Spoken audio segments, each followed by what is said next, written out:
കേരളവും പ്രത്യേകിച്ച് വടകരയും കഴിഞ്ഞ ലോക്സഭാ തെരഞ്ഞെടുപ്പിൻ്റെ സമയത്ത് ഏറ്റവും കൂടുതൽ ചർച്ച ചെയ്ത വിഷയമാണ് കാഫിർ സ്ക്രീൻഷോട്ടുമായി ബന്ധപ്പെട്ട്.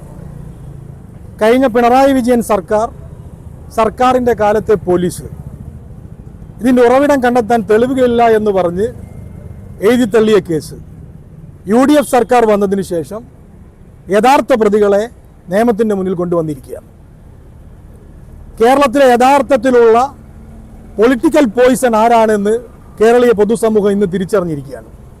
DYFI എന്ന് പറയുന്ന സംഘടനയാണ് കേരളത്തിലെ യഥാർത്ഥ പൊളിറ്റിക്കൽ പോയിസൺ എന്നത് ഇന്ന് തെളിഞ്ഞിരിക്കുകയാണ്. DYFIയുടെ ഒരു പ്രധാനപ്പെട്ട നേതാവ് ജിതിൻ ഭാസ്കർ, തിരുവള്ളൂർ മേഖലാ സെക്രട്ടറി, വടകര ബ്ലോക്ക് കമ്മിറ്റി അംഗം, അദ്ദേഹത്തെ ഇന്ന് പ്രത്യേക അന്വേഷണ സംഘം അറസ്റ്റ് ചെയ്തിരിക്കുകയാണ്.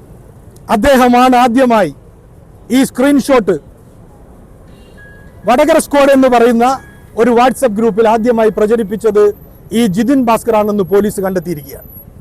യൂത്ത് കോൺഗ്രസിനും UDYFിനും ആവശ്യപ്പെടാനുള്ളത്, ഈ ജിതിൻ ഭാസ്കർ എന്ന് പറയുന്ന വ്യക്തി DYFIയുടെ നേതാവ് കേവലം ഒരു ടൂൾ മാത്രമാണ്. ഇത് പ്രചരിപ്പിക്കുന്നതിന് വേണ്ടിയിട്ടുള്ള ഒരു ടൂൾ മാത്രം. യഥാർത്ഥത്തിൽ ഇതിൻ്റെ പിറകിൽ വലിയതായിട്ടുള്ള ഗൂഢാലോചന നടന്നിട്ടുണ്ട്. നമുക്കറിയാവുന്നതുപോലെ ഈ കാഫിർ സ്ക്രീൻഷോട്ട് പുറത്തു വന്നപ്പോൾ CPMന്റെ ഉന്നതരായിട്ടുള്ള നേതാക്കന്മാരുൾപ്പെടെ ഈ സ്ക്രീൻഷോട്ട് ഫേസ്ബുക്കിൽ ഉൾപ്പെടെ പോസ്റ്റ് ചെയ്തിട്ടുള്ളതാണ്. മുൻ MLA KK ലളിക ഇത് പോസ്റ്റ് ചെയ്തിട്ടുണ്ട്. ഇതിൽ നിന്നൊരു കാര്യം വ്യക്തമാണ്, ഈ ഗൂഢാലോചനയുടെ പിറകിൽ CPMന്റെ ഉന്നതരായിട്ടുള്ള നേതാക്കന്മാരാണ്. ആ ഉന്നതമായിട്ടുള്ള നേതാക്കന്മാരെ പുറത്തു കൊണ്ടുവരുന്നത് വരെ ഈ വിഷയവുനെ ഉയർത്തിപ്പിടിച്ചുകൊണ്ട് UDYF കേരളീയ പൊതുസമൂഹത്തിന്റെ മുന്നിൽ ഈ വിഷയം ഉയർത്തിക്കാട്ടുക തന്നെ ചെയ്യും.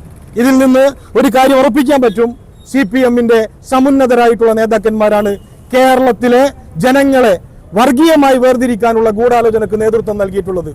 ആ വർഗീയമായി കേരളത്തിലെ ജനങ്ങളെ വേർതിരിക്കാൻ ശ്രമിച്ച ആ വർഗീയവാദികളായിട്ടുള്ള ആളുകളെ പൊതുസമൂഹത്തിന്റെ മുന്നിൽ കൊണ്ടുവരാൻ ഈ SITക്ക് സാധിക്കുമെന്ന ശുഭാപ്തി വിശ്വാസം UDYFിന്റെ പ്രവർത്തകരായിട്ടുള്ള ഞങ്ങൾക്ക് ഓരോരുത്തർക്കുമുണ്ട്. ഇതൊരു കേവലം ജിതിൻ ഭാസ്കറിൽ ഇത് നിൽക്കില്ല.